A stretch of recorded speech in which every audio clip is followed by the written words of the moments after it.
आनंद के साथ में सुंदर नंदोत्सव मनाया जा रहा है। उसके बाद में सुंदर जो है रहीमदास जी महाराज कहते हैं, अपने शब्दों में कहा है कि देन कहे करतार जिन्हें सुख सो की रही मटरे नहीं तारे, उद्यम पौरुष कीन्हे बिना धन आप ही आवत हाथ पसारे। देव हंसे अपने अपना विधि के कर्तव्य न जाई निहारे। बोले हुआ क्या? बोले देखो तो बेटा भयो वसुदेव के धाम, पर दुंद भी बाजे नंद के द्वारे। कहां बेटा पैदा हुआ और कहां उत्सव मनाया जा रहा है। अर्थात एक और आपको बताऊं, भगवान के प्रिय संतों ने नंद बाबा को वचन दिया था, यशोदा को वचन दिया था कि आगामी जब द्वापर युग आएगा आप नंद और यशोदा बनोगे और भगवान कृष्ण अवतार होगा, तुम्हारे यहाँ बालक बनकर के बाल लीलाओं का आनंद प्रदान करने आएंगे। ये नंद और यशोदा दोनों पूर्व जन्म के द्रोण और धरे नाम के वसु हैं। एक बार की बात है, बहुत ज्यादा गरीबी आ गई इनके जीवन में। समय तो परिवर्तनशील होता है ना। द्रोण ने कहा देवी देश चोरी और परदेश भीख बराबर होता है, आपकी यदि सहमति हो जाए तो मैं परदेश चला जाऊं, बच्चों को देखना है ना। कहा ठीक है स्वामी जाइए। पवित्र आचरण वाली ये धरा नाम की द्रोण की पत्नी है। कुछ समय के बाद में क्या हुआ, धरा के दरवाजे पर संत आ गए। आवाज लगाई देवी नारायण हरि। धरा ने आकर के देखा संत टोली पहले आजकल तो बहुत कम संत दिखाई पड़ते हैं, क्योंकि आजकल सब बहुत ज्यादा कोई संत रहे नहीं ज्यादा, और हैं भी वो सब एसी वाले संत हो गए हैं, अब ज्यादा पैदल चलते ही नहीं है। नहीं तो पहले संतों की टोलियां निकलती थी, नाम संकीर्तन करते हुए मंजीरा ढोल बजाते हुए हरि नाम हरे राम राम राम हरे हरे हरे कृष्ण दरवाजे दरवाजे निकलते थे। उसी बहाने कम से कम भगवान की याद आती थी, उसी बहाने। आज भी हम लोग देहातों में जब जाते हैं ना, वो नियम पालन करता हूँ, प्रभात फेरी करता हूँ, प्रभाती निकालता हूँ, और गांव में एक एक प्रातः काल 4-5 बजे और 50 लोग 50 माताएं हमारे साथ में हो जाते हैं। और 4 बजे जब जिस दरवाजे पर जाता हूँ वहां चौक पूरी हुई मिलती है और कलश में ऊपर दीपक जगता हुआ मिलता है आनंद के साथ में। गांव भी जगमग जगमग एक शहर जैसा जगमगाने लगता है। लोग कहते हैं महाराज जी आपने हमारे गांव में परिवर्तन ला दिया। हमने कहा परिवर्तन हमने नहीं, ये जो आपका नाम संकीर्तन है प्रभात का, वो आपका नाम परिवर्तन ला रहा है। आप भी करिए, आपके जीवन में परिवर्तन आएगा। संतों की टोली आई, आवाज लगाई नारायण हरि। धरा ने देखा दरवाजे पर आकर के, अरे स्वामी जी आए हैं।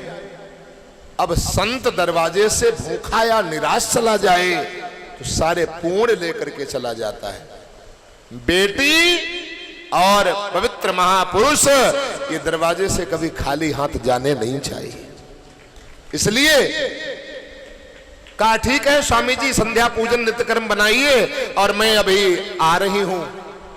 आज धरा गई एक सेठ के दरवाजे दुकान पर और रोते हुए शर्मिंदा के मारे, आज तक उसने कभी नहीं मांगा लेकिन आज संतों के लिए उसे मांगना पड़ रहा है। धरा ने कहा हमारे यहाँ दरवाजे पर स्वामी जी लोग आए हैं, संत आए हैं और हमारा पति परदेश गया हुआ है, आप कृपा करके कुछ हमें भोजन सामग्री राशन दे दीजिए और मेरा जब पति आएगा तो मैं आपका हिसाब चुका दूंगी। धरा बहुत सुंदर है, बड़ी रूपवान है। उस दुकानदार की बुद्धि खराब हो गई, नीयत खराब हो गई। उसने कहा अरे देवी आपसे पैसे की कोई आवश्यकता नहीं है, पैसे कोई चाह नहीं है, बस एक बार अपना शरीर स्पर्श कर लेने दीजिए। गर्ग संहिता में लिखा, धरा पतिव्रता है। धरा ने कहा, महोदय आपके पास में ब्लेड है क्या? बोले हाँ। धरा ने कहा लाइए। दुकानदार से धरा ने ब्लेड मांगा और ब्लेड लेकर के अपने दोनों स्तन काट करके और उस बनिया दुकानदार के दरवाजे पर रख दिया। कहा खबरदार, मैं गरीब जरूर हूं लेकिन अपने आचरण को बेचती नहीं हूं। आज समय नहीं है, परिवर्तनशील है, फिर समय आएगा, लेकिन अपने चरित्र को कभी जीवन में जाने नहीं। पति मेरा प्रदेश गया हुआ है तो क्या हुआ? एक इंग्लिश का सूत्र है, मुझे पूरा नहीं याद है, लेकिन उसका अर्थ मुझे पता है हिंदी में। पैसा चला गया कुछ नहीं गया, शरीर चला गया तो कुछ गया, यदि आचरण चला गया तो मानो सब कुछ चला गया, कुछ रहा ही नहीं। क्योंकि दोबारा जीवन में वापस आना मुश्किल है। इसलिए अब धरा ने अपने स्तनों से खून बहाते हुए आई वहां से और संतों को भोजन करवाया। संतों ने भोजन किया, देखा रसोई से खून की धार बह रही है। क्या बात है? धरा की आंखों से आंसू आए कि स्वामी जी, आज तक मैंने अपने संतों को, देखो संतों के लिए कितने कितने भक्तों ने कष्ट उठाए हैं, तब भगवान उनके यहां बालक बन करके गए हैं। ऐसे साधारण नहीं।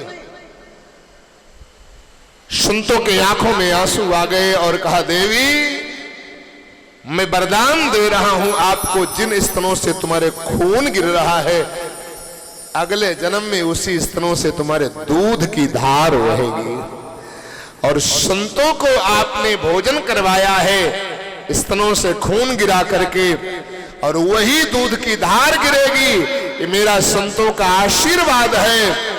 परमात्मा अवतार तो देवकी वसुदेव के यहाँ लेगा, लेकिन स्तनपान करने के लिए और बाल लीलाओं का आनंद प्रदान करने के लिए तुम्हारे यहाँ गोकुल में आएगा।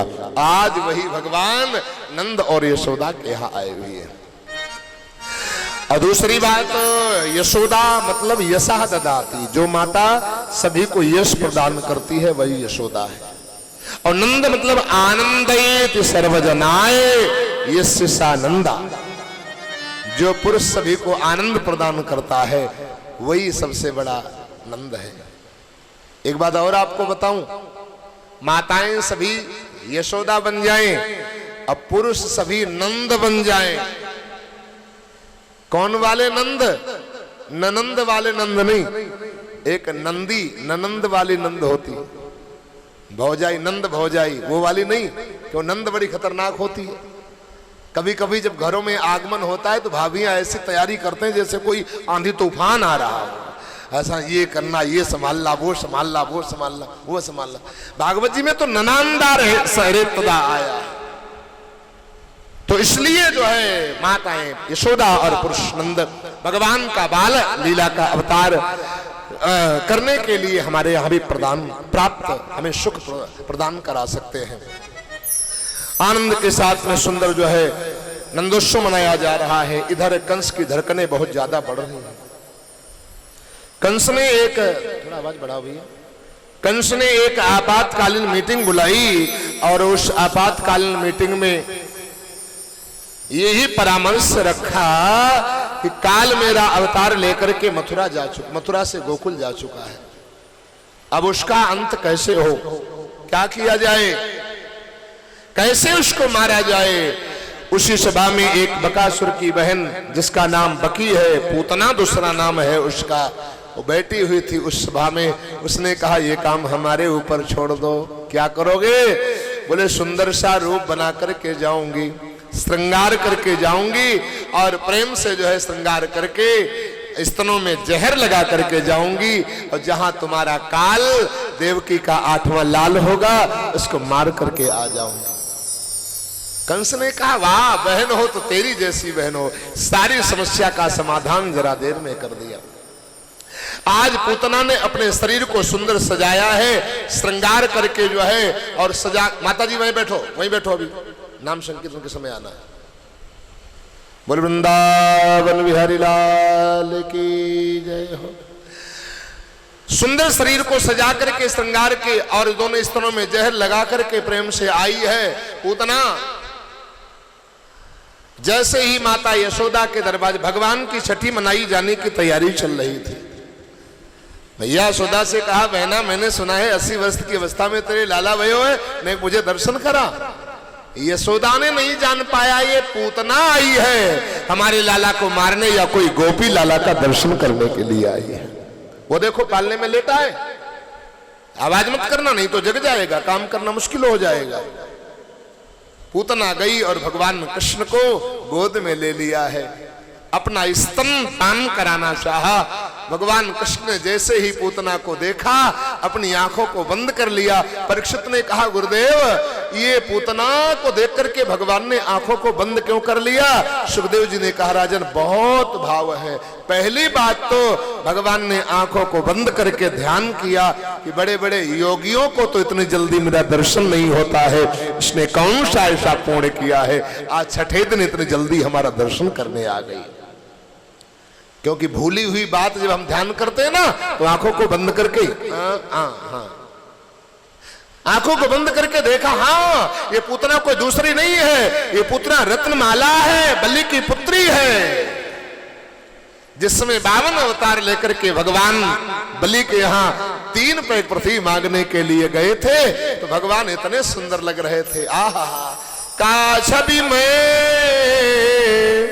बरनो 52 की सुर मुनि देख ल जाए, जब प्रभु बलि घर मांगन आए। तो रत्नमाला ने देखा, वाह कितना सुंदर सलोना बालक है। माताएं जब दूसरे के बच्चे को देखती है ना, सुंदर यदि बालक है तो फिर उसको गोद में, माताओं या पुरुष गोद में ले लेते हैं। डर लगा रहता है, ऐसा ना हो कहीं छिछी कर दे, कहीं सुसु कर दे। लेकिन ये दूसरे बालक में डर लगता है, अपने बालक में कभी डर नहीं लगता है। अपने बालक में कभी शर्म नहीं आती, लाज नहीं आती, संकोच भी नहीं लगता है। यही कारण है माताएं भोजन भी करती रहती हैं। और कदाचित बच्चा छोटा हो और गोद में नाक वाला आइटम बहा रहा हो तो कई माताएं ऐसा हाथ लगाती जैसे शुद्ध देसी घी के डिब्बे में हाथ डाला जा रहा है, और साहब सड़बोड़ के उसको किनारे कर देंगे और बाद में फिर वही हाथ में भोजन करने लगे, क्योंकि वहां प्रेम ज्यादा होता है। प्रेम अपने में नहीं देखा जाता है। भगवान ने कहा, कोई बात नहीं, इस बार तो बाद में जाना, ये बालक नहीं है, ये तो बापों का बाप है। 3 पैक पृथ्वी में इसने मेरे पिता का सर्वस्व ले लिया। भगवान ने कहा, जाओ आगामी जब द्वापर युग आएगा तुम हमको स्तनपान कराने भी आओगी, हमको मारने भी आओगी, दोनों मनोकामनाएं तुम्हारी पूरी करेंगे। आज वही बलि की पत्नी रत्नमाला पूतना बनी है। भगवान ने सोचा, इसलिए आंखें बंद कर ली, जिस स्त्री का श्रृंगार सुंदर न हो, श्रृंगार सुंदर हो लेकिन हृदय सुंदर न हो, ऐसी स्त्री को कभी आंख उठा करके देखना नहीं चाहिए। ये पूतना का श्रृंगार बहुत सुंदर है, दूसरे लेकिन हृदय बड़ा गंदा है। इसलिए पूरा बाल घातनी, जो बाल हत्यारिणी हो, बालकों को मारने वाली हो, ऐसी स्त्री की ओर कभी आंख उठा करके देखना नहीं चाहिए। आइए पधारिए। ऐसे स्त्री की ओर कभी आंख उठा करके देखना नहीं चाहिए। बोल वृंदावन बिहारी लाल की जय। इसलिए भगवान ने आंखों को बंद कर लिया है। भगवान के लिए श्रृंगार की यदि आवश्यकता है तो हृदय का श्रृंगार होना चाहिए। और दूसरा भाव इसलिए भगवान ने आंखों को बंद कर लिया है, जो स्त्री बाल हत्यारिणी हो ऐसे को भी आंखों को खोल करके नहीं देखना चाहिए। और दूसरा भाव एक और है, ये विषपान कराने आई है, और विषपान करना ये देव की बात नहीं है। विषपान तो वही कर सकता है जो देव नहीं महादेव है। माने आंखों को बंद करके अपने भगवान महादेव का ध्यान कर रहे हो। बाबा आइए, ऊपर ऊपर का विष आप पान कर जाओ और नीचे नीचे का दूध मैं पान कर जाऊं। भगवान शिव चल दिए, पार्वती ने कहा बाबा कहां जा रहे हो? शंकर जी ने कहा देवी थोड़ा विष पी आवे तब आवे। पार्वती ने कहा हमें दो चार बातें बताए जाओ और फिर बाद में खूब विष पियो जाकर के। अभी अभी आ रहा हूं वापस, जो पूछना हो पूछ लेना। पार्वती ने कहा कहां जा रहे हो? बोले विषपान करने जा रहा हूं देवी। विषपान का परिणाम क्या होता है? बोले विषपान का परिणाम मृत्यु होता है। अच्छा, तो आप वापस कैसे आ पाओगे? भगवान शिव ने कहा पागल, विषपान तो करूंगा लेकिन विष का पान अकेले नहीं, अपने इष्ट देवता राम के साथ में जोड़ करके तब विश्राम का पान करूंगा। अब विष को राम के साथ में जोड़ो, बोलो क्या बन जाएगा? विश्राम। वो विष हमारे लिए विश्राम बन जाएगा, जिस विश्राम का पान करके मैं सारे विश्व को विश्राम प्रदान करूंगा। भगवान ने कहा यदि विष भी आपको पीना पड़े ना तो अपने इष्ट अपने गुरु को कभी भूलिए, अपने इष्ट को अपने गुरु को कभी भूलिए नहीं।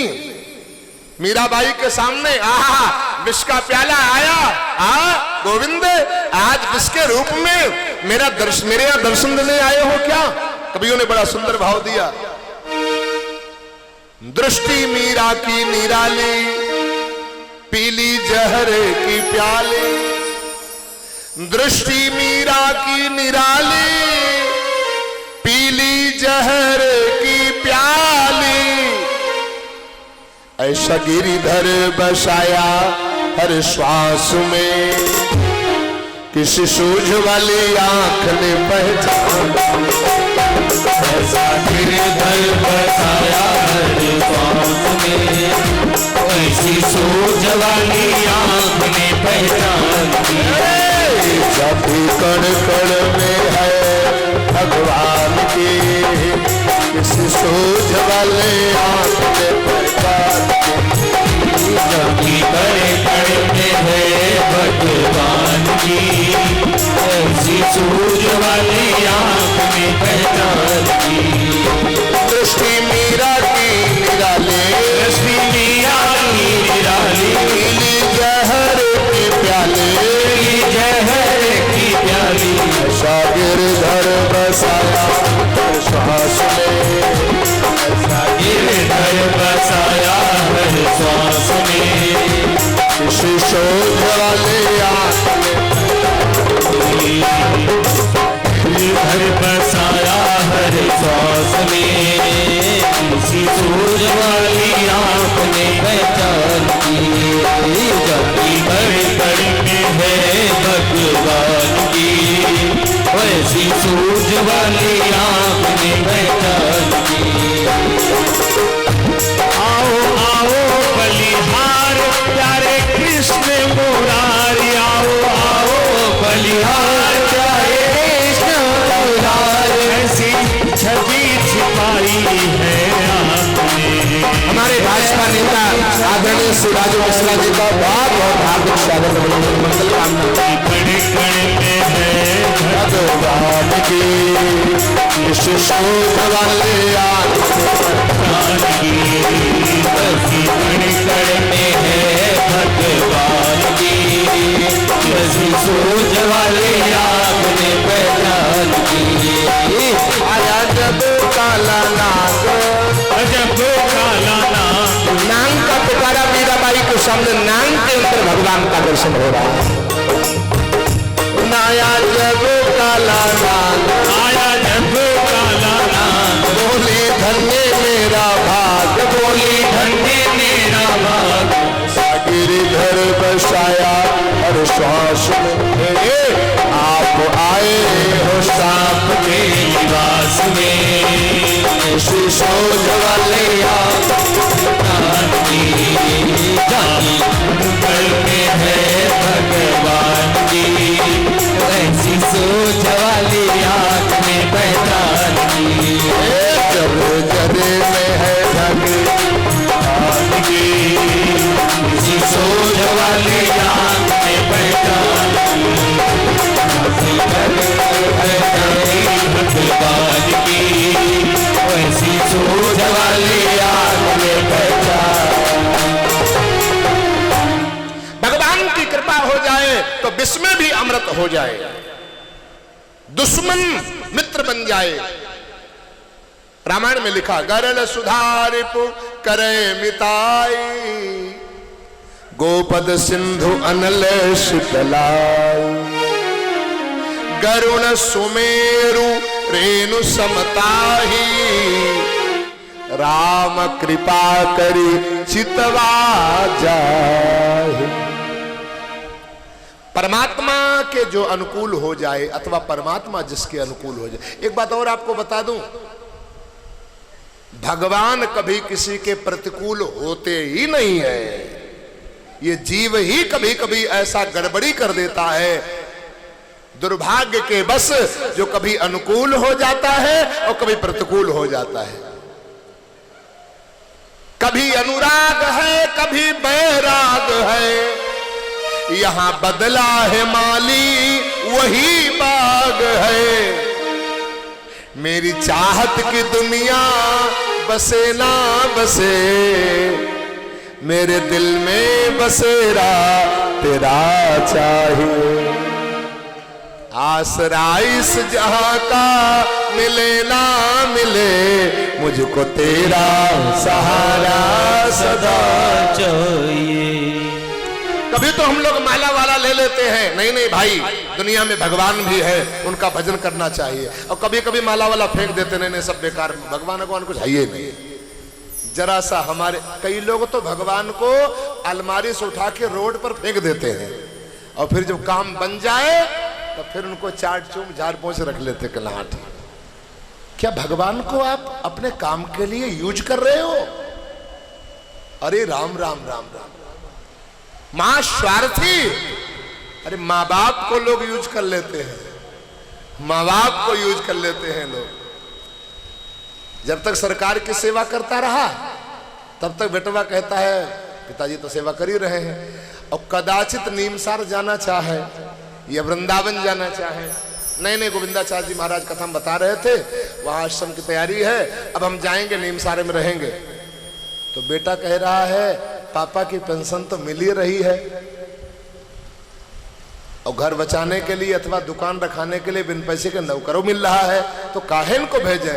अरे पापा बुढ़ापे में कहाँ जाओगे, घर ही में रहो, भजन करो। पापा ने कहा बेटा टाइम कैसे कटेगा? बोले पापा तुम्हारे लिए दुकान खुलवा देते हैं। ले बड़ा स्वार्थी, तुरंत दुकान खुलवा देते हैं ताकि पापा दुकानदारी भी करते रहेंगे, पेंशन तो मिल ही रही है और प्रेम से सेवा भी चलती रहेगी, दूध भी ले आएंगे, बच्चे को भी कभी स्कूल से ले आएंगे, छोड़ आएंगे। ऐसे यूज किया जाता है कभी कभी। अब लो निशानी अब ना नशा हो। तुमने जो लोग कहते हैं 60 साल के बाद में जो कहते हैं हमारे न रहने के बाद में पता नहीं हमारे बच्चों का क्या होगा, हमारे बिटिया का क्या होगा, बेटवा क्या होगा, हमारी पत्नी क्या होगा, उनसे हम कहते हैं कभी तुमने अपने लिए सोचा कि हमारे रहने के बाद में हमारा क्या होगा? अब सबके लिए तुमने बहुत सोच लिया, अब अपने लिए सोचो।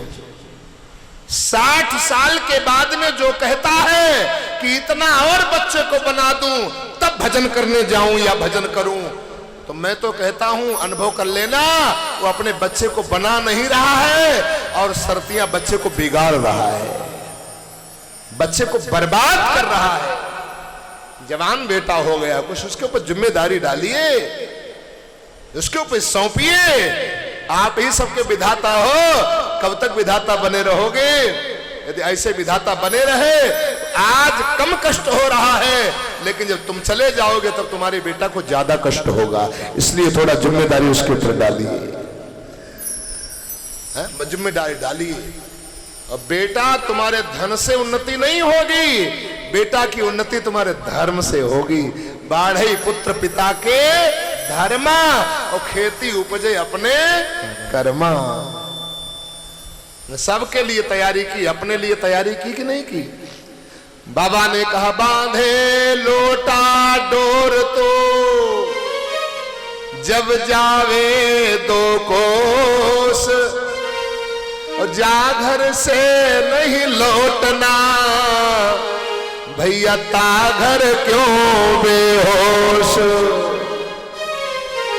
अरे ससुराल जाते हैं तैयारी करके जाते हैं, ननिहाल जाते हैं तैयारी करके, बाजार जाते हैं तैयारी करके। आप स्वयं अनुभव करें, यहाँ 3 घंटे के लिए आप आए हो, तैयारी करके आए हो, चलो तैयार हो कथम जाना, चलो तैयार हो कथम जाना। और विचार करो, जहां जाने के बाद में दोबारा वापस नहीं आना है, वहां की कुछ तैयारी होनी चाहिए कि नहीं होनी चाहिए? बोले वहां की तैयारी क्या है? जो इस समय बैठे बैठे कर रहे हो, यही है वहां की तैयारी, यही है वहां की।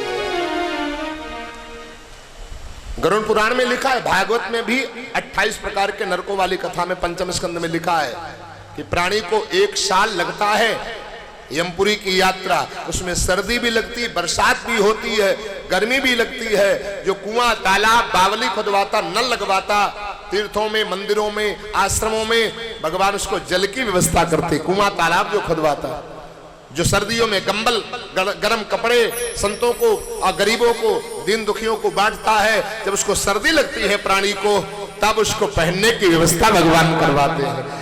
जो तीर्थों में, आश्रमों में मंदिर बनवाता है अथवा आश्रम बनवाता है, आश्रम में सहयोग करता है, जब उसको ओला बरसात पत्थर पड़ता है, तब उसको बीच में रहने की व्यवस्था भगवान करवाते हैं। जो पेड़ पौधे लगवाता है, इसलिए जो है जब उसको गर्मी धूप सताती है, तब उसको वही पेड़ पौधों की छाया प्राप्त होती है। जो पानी पिलाता है, भोजन कराता है, अन्न का दान करता है, भंडारा करता है, जब उसको भूख लगती है, प्यास लगती है, तब उसको समय समय पर पानी भोजन की व्यवस्था होती है। कर्म प्रधान विश्व करी राखा, जो जस करई सो तस फल चाखा। ये जो इस समय आप कर रहे हैं, ये वहां की तैयारी है। तीर्थों के लिए, आश्रमों के लिए जो आप करेंगे, अथवा करते हैं, वो वहां की तैयारी। एक बार एक महात्मा जी के 4 चेले, महात्मा जी पधारने वाले, उन्होंने सोचा कि किसको अपना उत्तराधिकारी बना जाए, तो चारों को बुलाया, 4 रुपए दिए, कहा एक काम करो, एक लोग चले जाओ, 1 रुपये के ले आओ अबका, और 1 रुपये के लाओ तबका, और 1 रुपये अबका तबका दोनों का, और 1 रुपये नाबका न तबका। तीनों ने कहा गुरुजी तुम गए हो सठियाए, हमारी बुद्धि खराब, पता नहीं क्या अबका तबका नबका तबका, क्या बक रहे हो, तुम्हें कुछ पता है क्या बोल रहे हो? एक शिष्य ने कहा गुरुजी हमें लाइए, हम लाते हैं। 4 रुपए लिए, कहा गुरुजी ने कहा 1 रुपये लाना अबका, बढ़िया सुंदर जो है गरम गरम जलेबी हलवाई की दुकान पर, क्या ऐसा? बोले 250 4 रुपए किलो, बोले 250 ग्राम लाइए। और उसके बाद में आगे बढ़ा, देखा भागवत कथा हो रही थी, अब भागवत कथा में 1 रुपया चढ़ा दिया, कहा ठीक है। और आगे बढ़ा, एक नर्तकी नाच रही थी, उसने 1 रुपया नर्तकी वेश्या को दिया, और उसने 2 ठुमका लगाए, बस काम खत्म। और आगे बढ़ा, एक जगह गीता प्रेस की दुकान थी, तो ये गीता की दुकान, गीता की पुस्तक ले ली 1 रुपए की। गुरुजी के पास में आया, बोले बेटा ले आए? बोले हाँ। क्या? बोले आपने कहा था 1 रुपया ले आओ अबका, 1 रुपये का अबका, ये गरम गरम जलेबी ले, गोपाल जी का भोग लगाओ, तुम भी खाओ प्रसाद, हमको भी दो, ये हो गई अबका। और आपने कहा था 1 रुपये का लाओ तबका। भागवत हो रही थी छत्री लाम राजा जीपुरम में, तिवारी परिवार करवा रहे थे, तिवारी जी के साथ मिलकर, तो 1 रुपया हमने वहां चढ़ा दिया। बोले ये क्या हो गया? बोले ये हो गया तबका। और आपने कहा था 1 रुपया लाना, न अबका न तबका। एक नर्तकी वेश्या नाच रही थी, 1 रुपया हमने उसको दे दिया, वो न अबका न तबका, वो बेकार में चला गया। और आपने कहा था 1 रुपये का लाओ अबका तबका। तो गुरुजी ये गीता की पुस्तक ले आए हैं, इसका दैनिक पाठ करो, अबका ये लोग भी बनाओ, पर लोग भी बनाओ, सुधारो अबका तबका। ये जो हमारी आपकी यहाँ की तैयारी चल रही है 3 घंटे, यहाँ जो धर्म हो रहा है, दान पुण्य हो रहा है, घर में हो रहा है, मंदिर सेवा हो रही है, ठाकुर सेवा हो रही है, समाज सेवा हो रही है, यही तो आपकी तब की तैयारी हो रही है, तब की तैयारी हो रही है। स्वामी गीतानंद जी महाराज एक गीत गुनगुनाया करते थे, बहुत मुझे पसंद आता है। आप भी थोड़ा गुनगुनाओ। कहना हमारा काम है, करना आपका हमारा दोनों का काम है, और फल देना ईश्वर का काम है। हम अपना काम करेंगे, तुम अपना काम करोगे, तो क्या परमात्मा अपना काम नहीं करेगा? वो भी अपना काम करेगा। मान मेरा कहना, देश बहुत ज्यादा भड़बड़ा रहा, आज पूरा दिन डिस्टर्ब हो रहा है। मान मेरा कहना नहीं तो पछताएगा, और माटी का खिलौना माटी में मिल जाएगा।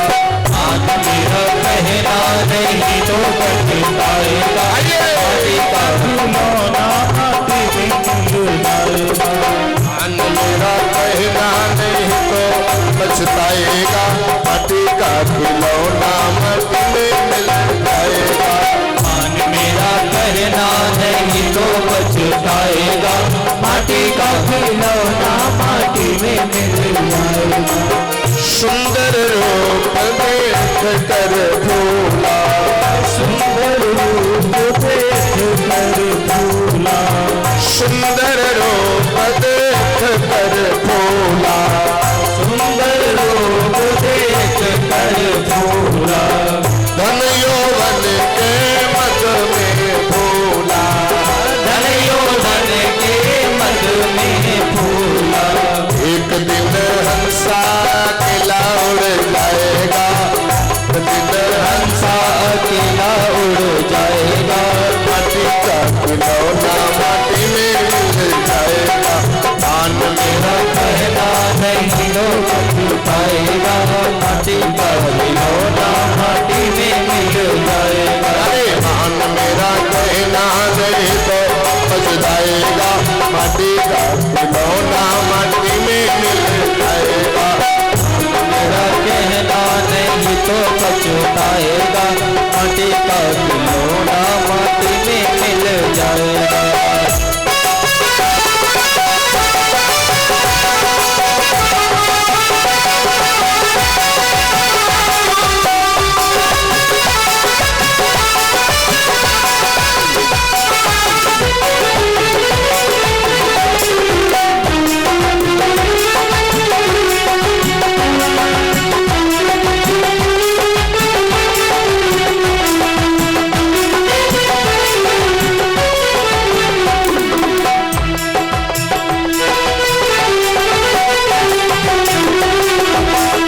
पत्नी पति पिता अरु माता, पत्नी पति पिता अरु माता, पत्नी पति पिता अरु माता, पत्नी पति पिता रिश्ते हैं सखा बंधु सहोदर भ्राता, सखा बंधु सहोदर भ्राता। क्षण भर में नाता, क्षण भर में नाता यहीं पे छूट जाएगा, माटी का खिलौना में मिल जाएगा। क्षण भर में नाता यही छूट जाएगा, माटी का खिलौना माटी में मिल जाएगा। मान मेरा कहना है तो पछताएगा, माटी का खिलौना माटी में मिल जाएगा। आइए भैया उनका दे सकते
मखमल की गद्दी रेशम की sari, pant boot pant suit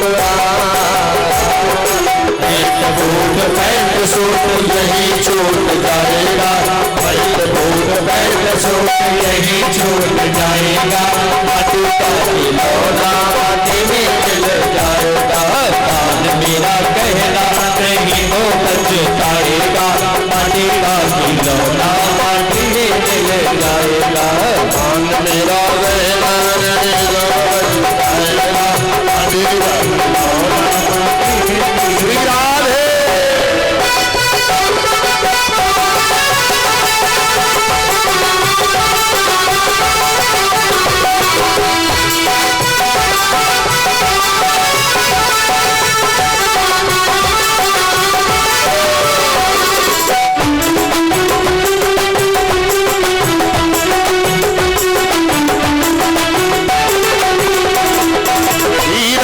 जन्म गवाए दियो सोए सोए, हीरा सो जन्म गवाए दियो सोए सोए, घर में सोए बाहर सोए दिन में सोए रात में सोए, मौका मिल गया तो कथा में भी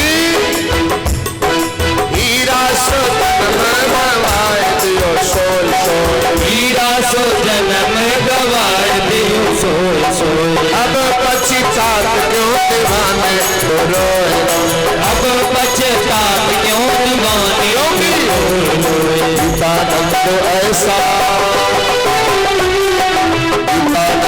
ऐसा जन्म नहीं पाएगा,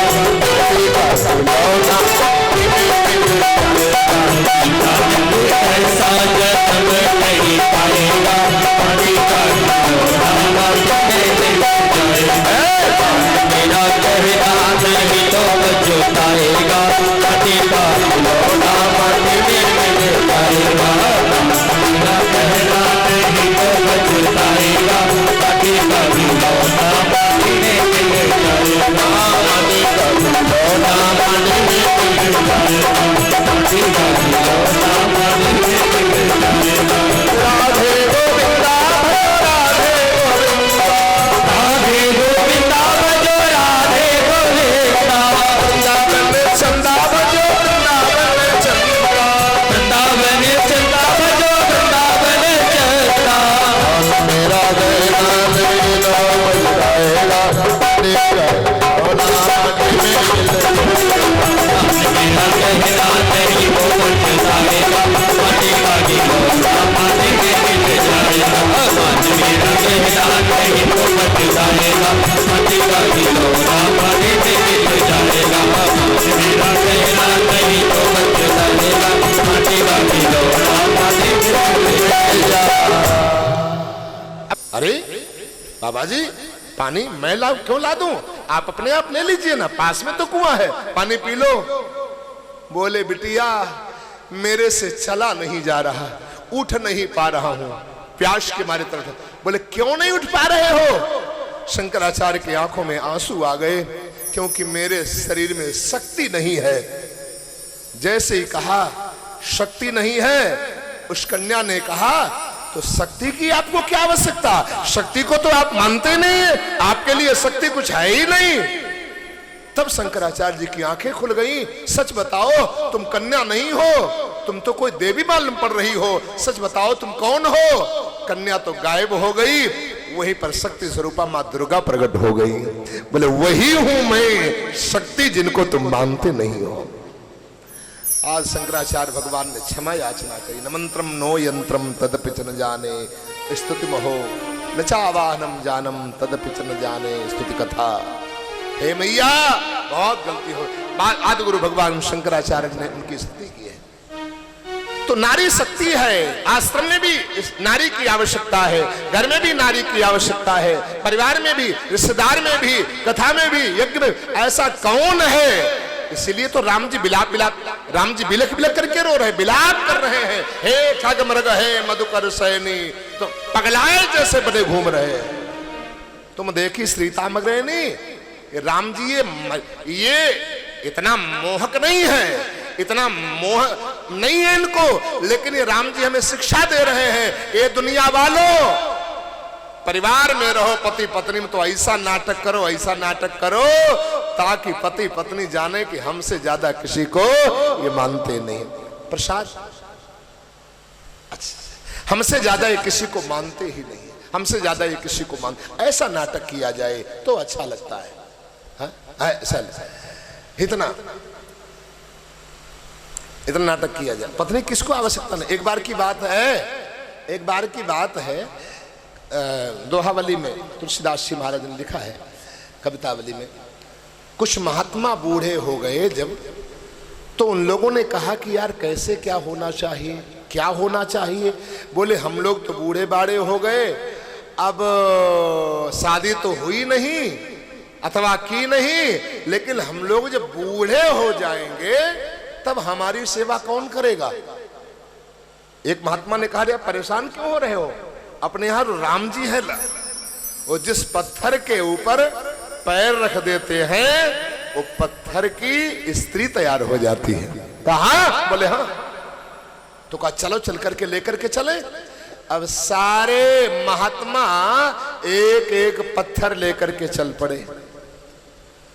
जिसको मोटी पत्नी पसंद थी वो मोटा पत्थर उठाया, जिसको छोटी उस महात्मा ने छोटा पत्थर उठाया, जिसको गोरी गारी उसने गोरा पत्थर, जिसको काली उसने काला पत्थर, जिसको पतली उसने पतला पत्थर, और पत्थर को उठा करके पहले को रगड़ रगड़ कर नहलाया, और नहलाने के बाद में अपने कंधे पर लाद लाद करके राम जी के पास में लेकर के आए। राम जी ने कहा, महात्माओं तुम लोग ये पत्थर लेकर के क्यों आए हो? बोले महाराज जी मतलब समझ जाओ, बूढ़े हम लोग हो गए और हम लोगों का नाश्ता पानी भोजन जलपान कौन कराएगा, आप कृपा करो थोड़ा। मैंने सुना है कि आप जिस पत्थर के ऊपर पैर रख देते हैं उसकी स्त्री तैयार हो जाती है, आप कृपा करो थोड़ा, अब एक एक की आवश्यकता है हम लोगों को। तो भगवान ने कहा हाँ तैयार हो जाता है, लेकिन उसका मुहूर्त होता है तब। बोले मुहूर्त कब आएगा? भगवान ने कहा इंतजार करना, जब मुहूर्त आएगा तब बता देंगे, तब तक जाओ ले जाओ। कि इसका क्या करें? बोले इसकी सेवा करो जा करके। अब जितने गोरे मोटे पतले काले पत्थर उठा के ले गए थे उनको खूब महात्मा लोग रोज रोज साबुन लगा के रगड़ रगड़ नहलावे, कहे पत्नी बनेगी, खूब पानी पिलावे, खूब झूठा भोगे लगावे, और अपने पास में उस पत्थर को लेटावे, क्यों इतना लगाव हो गया, तो पत्नी बनेगी ना। धन्य है। थोड़े दिनों के बाद में समय आया, मुहूर्त आया, क्या? जब सीता जी का हरण हो गया, राम जी बिलक बिलक करके सभी से पूछने लगे, चिल्लाने लगे, हे खग मृग हे मधुकर श्रेणी। महात्मा लोग गए, महाराज क्या सेवा करूं? तो महात्माओं ने कहा कि जाओ अब लेकर के आओ, जाओ अब लेकर के आओ। अब मुहूर्त अब मुहूर्त आ गया है, अब आप लोग जाइए, जाकर के लेकर के आइए। श्री राधे। एक सूचना कुछ लोगों को है, कुछ लोग मिलना चाह रहे थे कि महाराज जी आपके मिलने का समय क्या है? तो अपराह्न 3 बजे से 4 बजे तक का मिलने का समय होता है। यही कमरा जो कार्यालय वाला है, 3 बजे से अपराह्न दोपहर बाद 3 बजे से 4 बजे तक का मिलने का समय। और कुछ लोग भावुक बनके भावनात्माओं से कथा से प्रभावित होकर के कुछ जुड़ाव बदलाव आया। उन लोगों ने कहा महाराज जी मैं मंत्र लेना चाहता हूँ। कुछ लोगों ने बहन जी से संपर्क किया, कुछ लोगों ने मेरे पास में भी। तो उनके लिए मैं संदेश दे रहा हूँ। देखो, एक गुरु मंत्र होता है, एक नाम मंत्र होता है। जब तक पूर्ण परिपक्व न हुआ जाए तब तक नाम मंत्र लेना चाहिए। नाम मंत्र लेने के बाद में फिर 1 साल तक उसका खूब जप किया जाए, और फिर अपने विश्वास हो जाए कि हाँ अब हम जप कर सकते हैं, तो गुरु मंत्र लिया जाए। अथवा कोई परिपक्व साधक हो जिनको गुरु मंत्र या नाम मंत्र के माध्यम से भगवान की सेवा करनी है, जप करना है, अथवा गुरु मंत्र लेना है, वो 22 तारीख को यहाँ हवन होगा। 22 तारीख को यहाँ हवन होगा और भंडारा होगा। वही जो है प्रातःकाल 10 बजे उनका गुरु दीक्षा का कार्यक्रम संपादित होगा। उनको ध्यान कराया जाएगा कि कैसे ध्यान किया जाना है, कैसे आपको ध्यान करना है। वो ध्यान और मंत्र, कंठी, आसन, जपमाली आदि जो भी व्यवस्था है मंत्र आदि वो 22 तारीख को उनको होगा प्रातः काल 10 बजे। और पहले हवन होगा, हवन के बाद में पहले मंत्र होगा, पूजन होगा और उसके बाद में मंत्र का कार्यक्रम, हवन का कार्यक्रम होगा। बोले नारायण भगवान की, वृंदावन बिहारी लाल की जय हो। श्री राधे राधे गोविंद गोविंद राधे राधे राधे गोविंद गोविंद राधे राधे राधे गोविंद गोविंद राधे जय राधे राधे गोविंद गोविंद राधे गोविंद राधे गोपाल राधे गोविंद राधे गोपाल राधे घनश्याम राधे नंदलाल राधे घनश्याम राधे नंदलाल राधे श्री राधे राधे श्री राधे श्री राधे राधे गोविंद गोविंद राधे गोविंद भगवान की जय। भगवान ने पूतना का उद्धार किया है आंखों को बंद करके, शक्टासुरनावत का उद्धार करके भगवान का नामकरण हुआ। और उसके बाद में सुंदर बाल लीलाओं को भगवान ने किया, माखन चोरी लीलाओं को करते हुए, गौचारण की लीलाओं को करते हुए, वत्सासुर बकासुर आदि दैत्यों का उद्धार करते हुए ब्रह्मा जी का मोह दूर किया। उसके बाद में 7 वर्ष की अवस्था में मेरे गिरिराज गोवर्धन ने 7 वर्ष की अवस्था में छोटी सी उंगली कनिष्ठिका के ऊपर 7 केश के पहाड़ को धारण किया है। इंद्र के कोप से समस्त ब्रजवासियों को बचाया है। राधा रानी की कृपा हुई, 56 प्रकार का व्यंजन और भोग गिरिराज गोवर्धन को बगाया गया, भोग प्रसाद पवाया गया। सांसी खेल में 7 दिन 7 रात्रि व्यतीत हो गए। कौन कौन सी लीलाएं करी है और पूजन कैसे संपादित हुआ, उसके बाद में महारास की कथा गोपियों के साथ में महारास भगवान ने कैसे किया। और 16,108 भगवान के विवाह कैसे हुए, ये बड़े धूमधाम के साथ में कल पावन कथा प्रसंग में आप सभी लोग श्रवण करेंगे। कल भागवत जी का 6ठा दिन है, शेष और 2 दिन रह गए हैं। कई लोगों को तो अभी भी जू नहीं रेंग पाया होगा, पछताने को हो जाएगा, पछताने को। 6 दिन मात्र, 2 दिन मात्र रह गए हैं, कल और परसों। जो लोग अभी तक नहीं पहुंच